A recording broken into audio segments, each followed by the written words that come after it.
Welcome to my channel মানসীর রান্নাঘর। আজ নিয়ে এসেছি আলু ডিমের ভুজিয়া। চলুন তাহলে এই রেসিপিটি বানানো যাক। সর্বপ্রথম কড়াইতে আমি 50 গ্রাম সর্ষের তেল দিলাম। তেল গরম হয়ে যাওয়ার পরে কুচনো আলুগুলো আমি দিয়ে দিলাম। আলুটা একটু নাড়াচাড়া করে 2 মিনিটের জন্য ঢাকা দিয়ে নিলাম। 2 মিনিট পরে ঢাকাটা খুলে একটু নাড়াচাড়া করে পরিমাণ মতো লবণ দিয়ে দিলাম। এরপর 1 চামচ হলুদ গুঁড়ো দিলাম।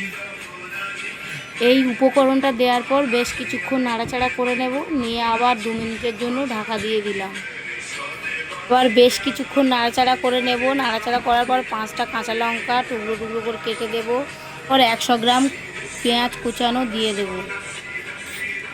পেঁয়াজটা দিয়ে দিলাম। দেওয়ার পরে বেশ কিছুক্ষণ লাল লাল করে ভেজে নেব।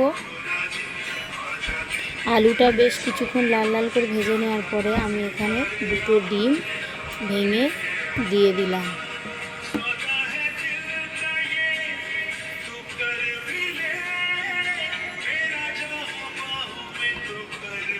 ডিম দুটো দেওয়ার পর বেশ কিছুক্ষণ ভালোভাবে নাড়াচাড়া করে নেব। বেশ 2 মিনিট 3 মিনিটের মতো আমি নাড়াচাড়া করে লাল লাল করে ভেজে নেব। নেওয়ার পরে কিছুটা পরিমাণ ধনেপাতা দিয়ে দেব। ধনেপাতাটা দেওয়ার পর বেশ একটুখানি নাড়াচাড়া করে নিয়ে আমি নামিয়ে নেব। এই রেসিপিটি একবার হলেও আপনারা বাড়িতে বানাবেন এবং এই রেসিপিটি ভালো লেগে থাকলে আপনারা সাবস্ক্রাইব, লাইক, কমেন্ট করার অনুরোধ রইল।